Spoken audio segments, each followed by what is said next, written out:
Banangaye, du nouveau à Kinshasa, place Yassur, des amoko na immeuble Emma, des arabes normes, standard, international, et Goyamba, Batunyoso, en famille, en couple, salon VIP.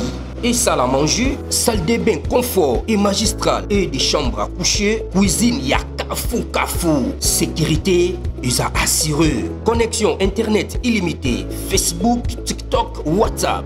Et à Ophélie, groupe électrogène 24h/24h. Courant et Kindakate. Na immeuble Emma. Notre adresse dans la commune de Kalamou, quartier Yolosi, avenue Balinga, numéro 9. Soyez les bienvenus. Immeuble Emma.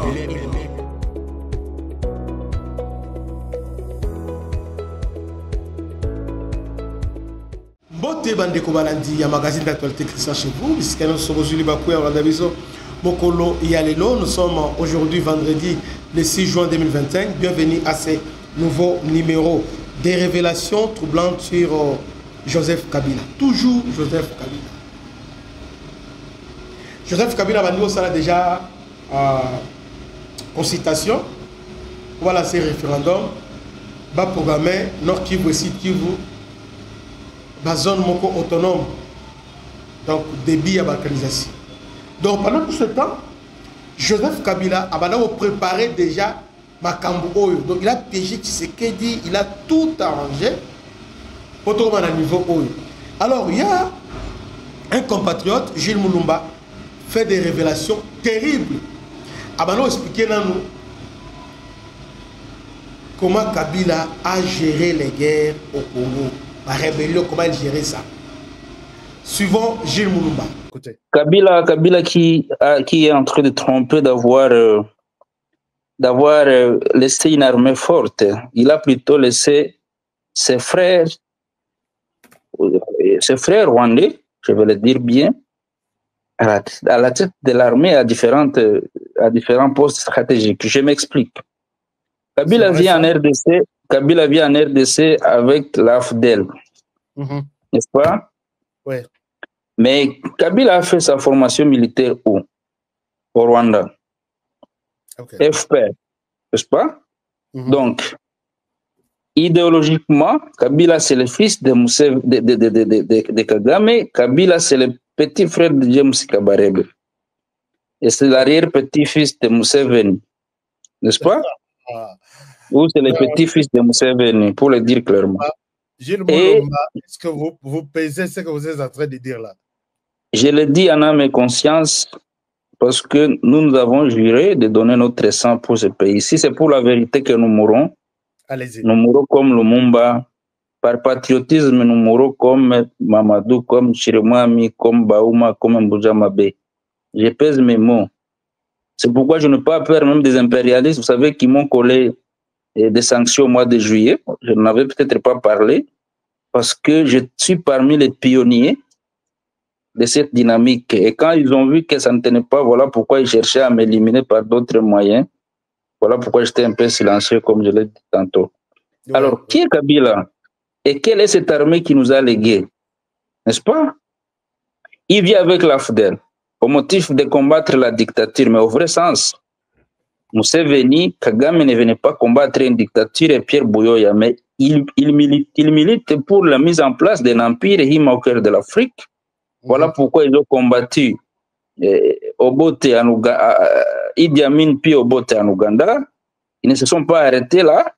Ils ont combattu Habyarimana. Ce sont les mêmes gens. Ils ont tué Melchior Ndadaye au Burundi. Et Cyprien Dadiamira, successivement président élu démocratiquement, et son successeur, avant de venir au Congo. Si c'était pour la démocratie qu'ils sont venus, Museveni ne ferait pas 40 ans au pouvoir maintenant. Mobutu a fait 32 ans. Kagame a déjà fait 31 ans, n'est-ce pas? Alors qu'il s'est vanté de chasser la démocratie. N'eût été le pouvoir du CNDD-FDD et aussi qui ont été des Wazalendo comme nous, Buyoya serait encore président au Burundi, n'est-ce pas? Et donc, ce sont des monstres qui ont prétendu chasser un monstre alors qu'ils sont plus monstres que celui qu'ils ont chassé. Kabila vient avec l'AFDEL. Et Mouzé, par son patriotisme, va comprendre que ces gens étaient des margourets, il va se retourner contre eux. Voilà pourquoi nous, d'une part, nous prenons Musée comme traître, je l'ai dit, pour avoir pactisé avec les diables, mais d'une part comme patriote, pour avoir su se retourner contre ceux-là qu'il a constaté qu'ils étaient des bourreaux de son peuple. Donc c'est ça nous les Ouazalendo, c'est ça la considération que nous avons de Musée. Alors, ouais. Musée, soi-disant père de Kabila mère, parce qu'il combattait les bandits là.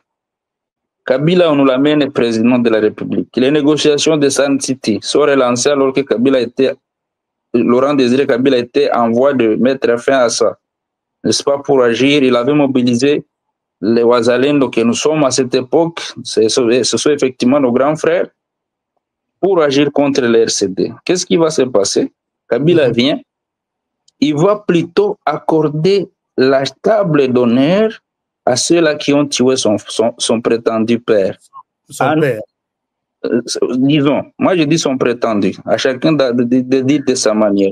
Parce que, M. Kabongo, soyons sérieux. Moi je n'ai rien comme pouvoir, moi. Pas? Je suis un petit paysan dans les bananeraies ici où je suis. Un petit paysan. Je ne peux pas m'imaginer un seul instant que dans les petits pouvoirs que je dispose, quelqu'un qui a tué mon père, n'est-ce pas? Je puisse les gratifier en les nommant ministre, non, vice-président de la République chargé de la défense de la sécurité. Là, je vois Azarias Rouberois, n'est-ce pas?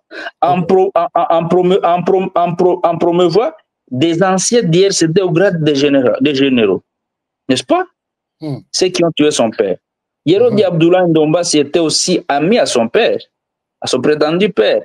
Mais il était vice-président, il n'a jamais occupé le prestigieux poste de vice-président en charge de la sécurité. Et c'est là que l'infiltration et l'émiettement des forces de sécurité a commencé. C'est par là que nous devons commencer. Wow. Donc, ça, c'est un élément qui vous prouve que Kabila n'est pas celui-là que nous avons pensé être. Je m'excuse pour avoir voté pour lui en 2006 parce que je pensais qu'il incarnait le leadership et l'idéologie de son prétendu père. Mais en 2011, j'avais compris ce qu'il était. Pourquoi? Parce que après les RCD, ils vont mettre sur pied un mécanisme d'infiltration systématique de l'armée et des services de sécurité par séquence. C'est-à-dire quoi? Vous lancez la rébellion, moi, Kagame, Museveni, Kaguta et Kabila, nous lançons une rébellion. Toi, Kabila, qui est notre fils et notre petit-fils, qui accepte de les négocier, il les intègre, et puis on laisse 2 pions de réserve, 3 pions de réserve, et si tous ces officiers, vous les déployez à l'Est, et puis 2 à 3 ans après, on relance une autre, vous les négociez, vous les intégrez dans l'armée, dans la police, dans les services de sécurité, dans les institutions, et pendant un moment donné, on aura systématiquement infiltré le Congo à toutes les instances. Et l'occupation du Congo va se faire de manière plus douce. Voilà pourquoi. De l'AFDL, on est passé au RCD, négociation Sun City, le RCD va produire 10 généraux, dont, à part Tango Fort qui est congolais de Kindu et Sylvain Bou qui perd son âme qui était congolais, tous les autres sont des anciens DFPR, sont les anciens DFR et des NRM de Museveni. Je pèse mes mots. Allez-y vérifier. N'est-ce pas? 10 généraux intégrés au sein des FARDC par Kabila, DRCD, étaient 2 Congolais et 8 qui sont de les anciens DFPR. C'est Kabila qui se réclame congolais et qui a façonné l'armée. Évoluons. À un moment donné, dans ce pays, on passe DRCD au CNDP. Qu'est-ce qui se passe? Négociation, intégration.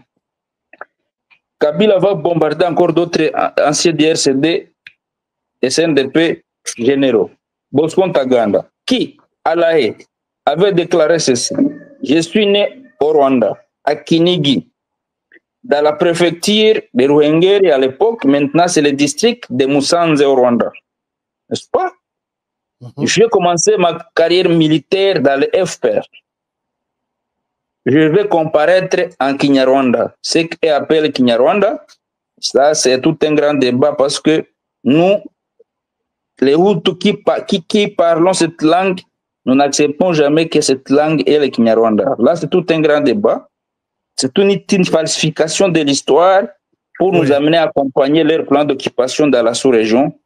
Mais le monsieur va dire, je vais comparaître en Kinyarwanda. D'accord. Un général congolais qui ne connaît ni Swahili, la langue que nous parlons à l'Est, qui ne connaît ni Lingala, la langue de l'armée congolaise, qui ne connaît ni Chiluba, l'une des quatre langues ni le français. La langue officielle de la RDC. Voilà. Général, niveau d'études, 0. Expérience professionnelle, terminator, pour avoir massacré les Congolais de l'Ituri et à leurs âmes, avec le fameux Thomas Lubanga.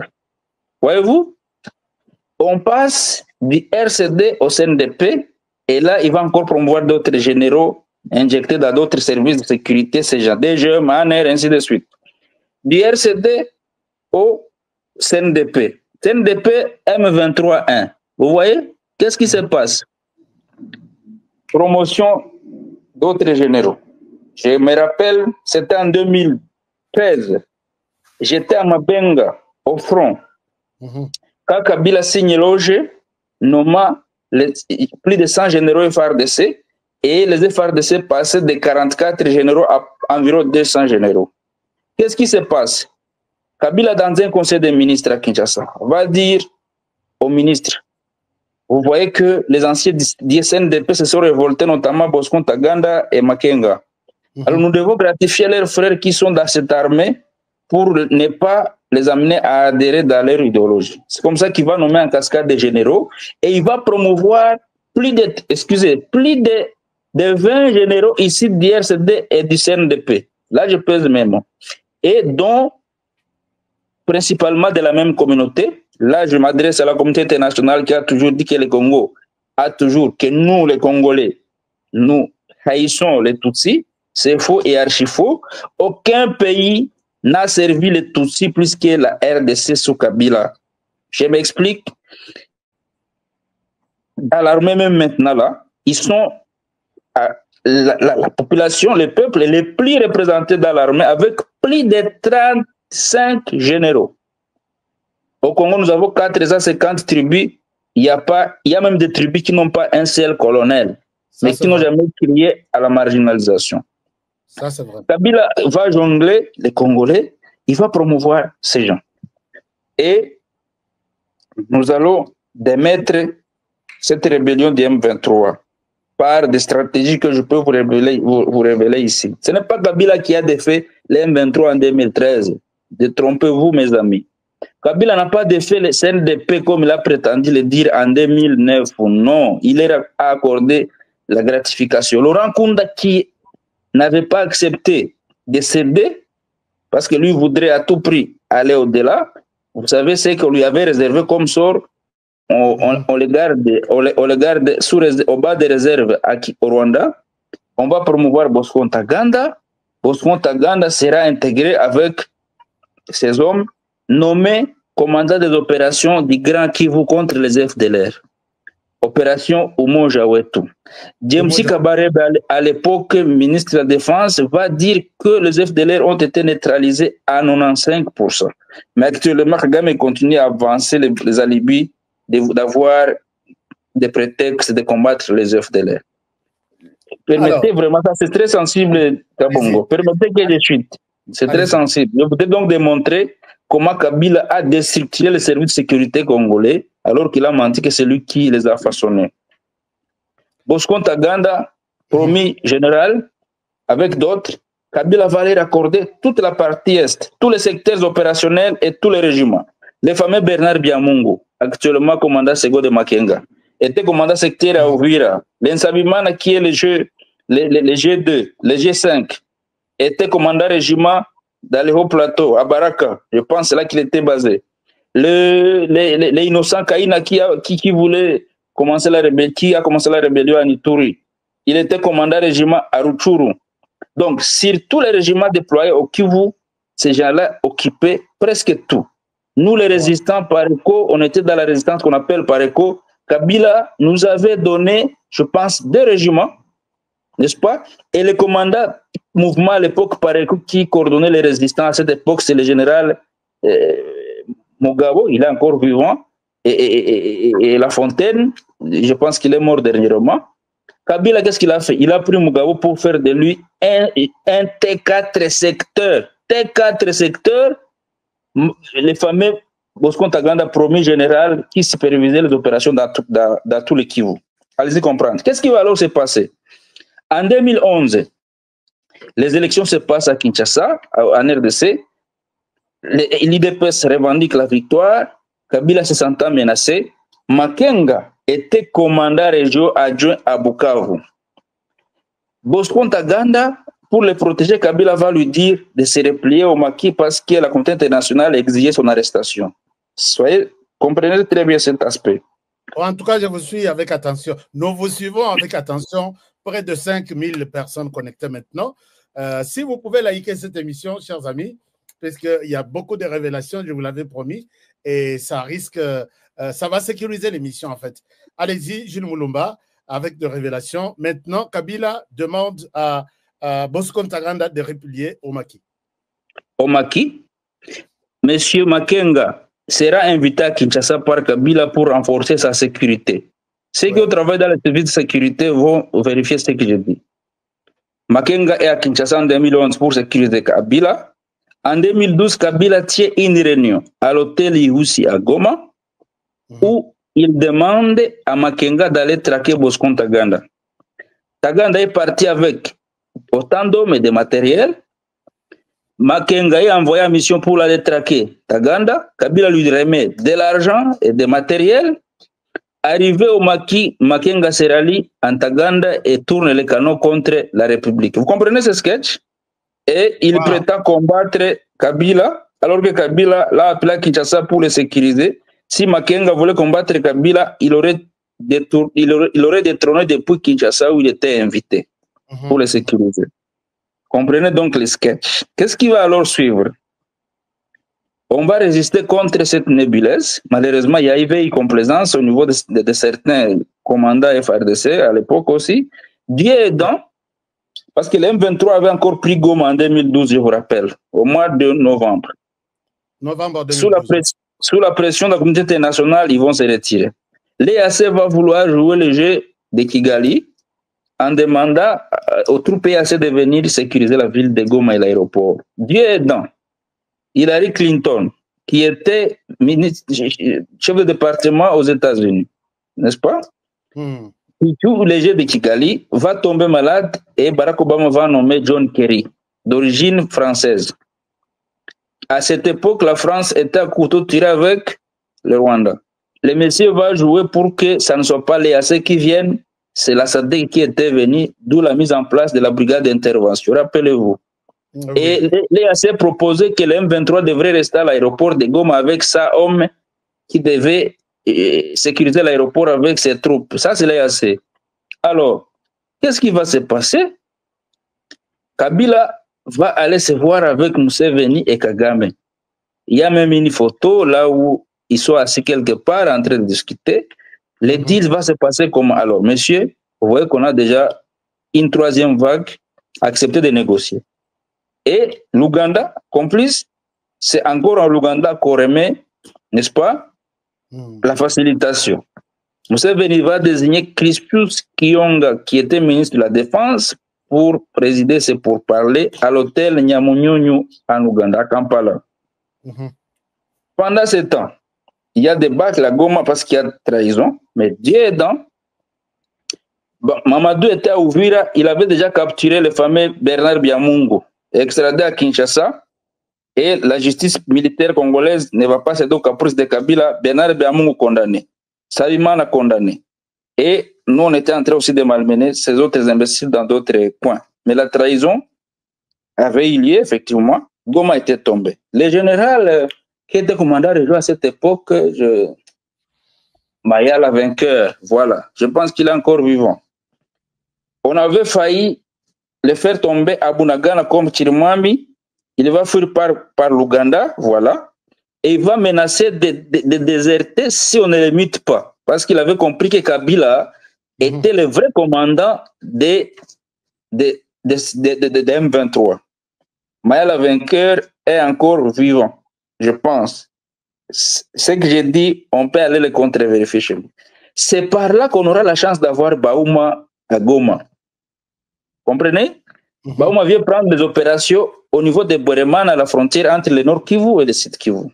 Mamadou, qui était à cette époque commandant des opérations, commandant bataillon, 42e bataillon RR, va être aussi muté de Rwindi, de Douvira vers Bunagana. Mamadou avait failli se faire zigouiller par la complicité de Kabila à Bunagana. Les militaires FARDC qui avaient fui vers l'Ouganda, Mamadou était dedans.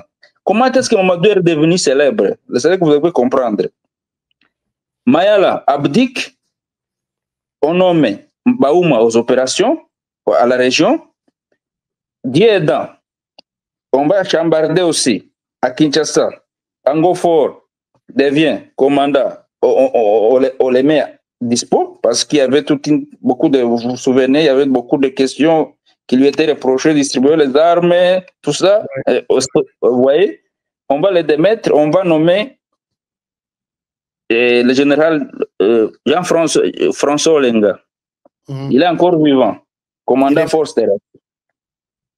À cette époque, l'armée était encore structurée en commandant à état-major général, force terrestre, force navale, force aérienne, région militaire, n'est-ce pas? Qui a dénaturé encore l'armée, c'est Kabila. En superposant des commandements, maintenant nous avons état-major général, force terrestre, navale, tout ça, secteur, non, zone de défense, secteur, donc compliqué quoi, une cacophonie. Ça c'est toujours Kabila. Dieu aidant, François Olenga Kinshasa, l'état-major général, Baouma Agoma, commandant région, Mamadou, commandant de la force de réaction rapide. Baouma avait demandé de ne pas avoir un adjoint parce qu'à l'époque de Kabila, chaque adjoint à Goma était nécessairement issu du RCD et principalement Tutsi. Vous comprenez? Là, je peux vous citer.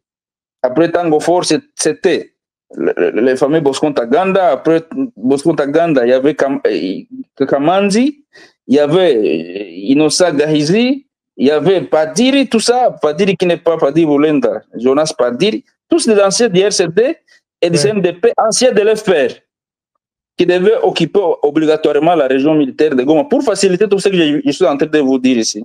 Baouma va dire à Olenga, ne me donnez pas un adjoint pour me faciliter. Dieu étant, au Conseil national de sécurité, au CNS, il y avait Pierre Lumbi, paix à son âme, il était patriote, c'est papa. Il va manœuvrer avec Baouma et on va succéder les deux ennemis. Baouma a exigé même que tous les anciens du RCD et du CNDP soient ramenés de Goma à Kinshasa. Tous les colonels. Vous comprenez? Il a lui-même proposé de commander des unités qu'il maîtrise bien. Voilà comment on a manœuvré. Pendant qu'il y avait des négociations à Kampala, Baouma, avec nous les Wazalendo, à cette époque, moi j'étais actif, je présidais les FDIPC, Force de défense des intérêts du peuple congolais. On va planifier une bonne stratégie. Baouma va des fois éteindre ses téléphones pour ne pas recevoir les appels de Kabila, lui demander de ne pas attaquer.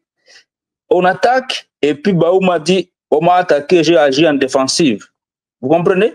On repousse l'ennemi. De Boueremana, d'abord, il y a eu la pression, ils ont quitté Goma, ils se sont installés à Kanyaruchinya.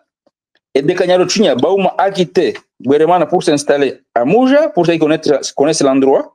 On va bousculer l'ennemi de Kanyaruchinya à 3 antennes Kibati. Baouma quitte Mouja, il va s'installer à Kanyaruchinya. On va encore les provoquer, on va les repousser jusqu'à Kibumba. Et on progresse. Et chaque fois qu'il fallait opérer, il fallait donner consigne à Jean-François Olenga et Pierre Lumbi et Baouma éteignaient ce téléphone pour dire je suis au maquis, des fois les réseaux font défaut. C'est comme ça que nous avons défait l'M23. On va les défaire maintenant, qu'est-ce qui va se passer? Ils vont fuir vers l'Ouganda et le Rwanda, les pays qui les ont mandatés. Kabila pour les sauver. Imaginez-vous, quelqu'un vient violer ta femme.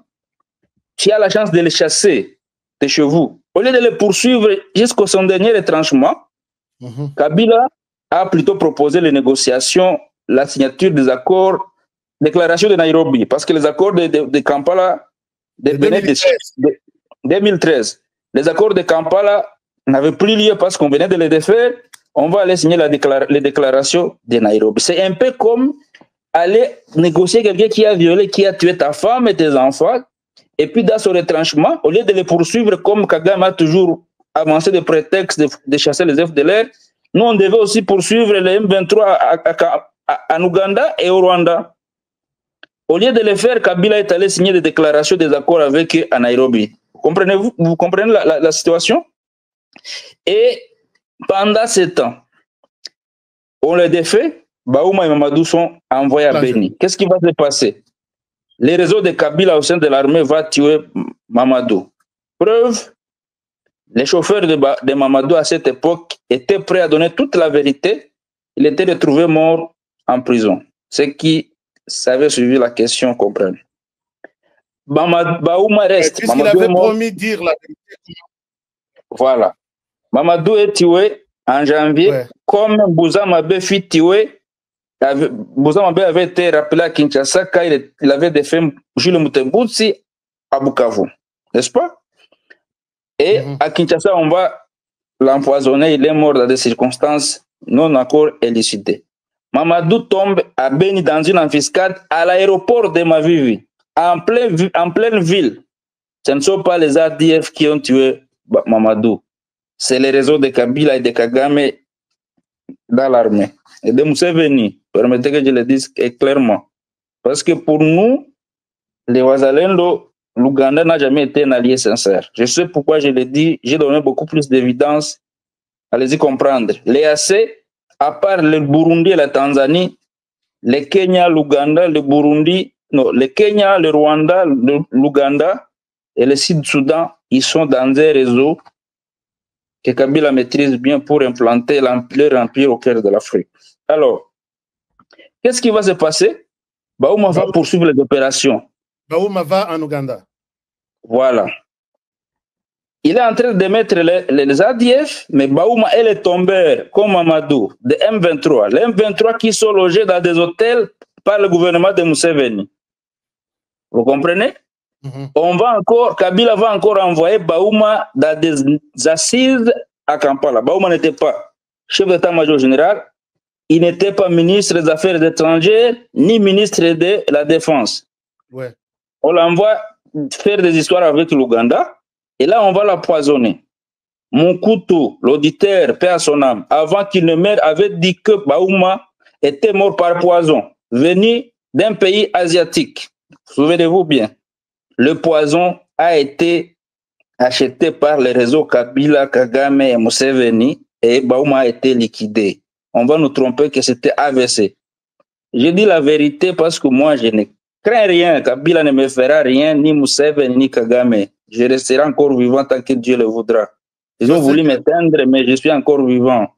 Je sais que vous l'avez dit et vous êtes même sous sanction de l'Union européenne et vous dites je m'en fous des sanctions, je m'en fous de l'Ouganda, je m'en fous de...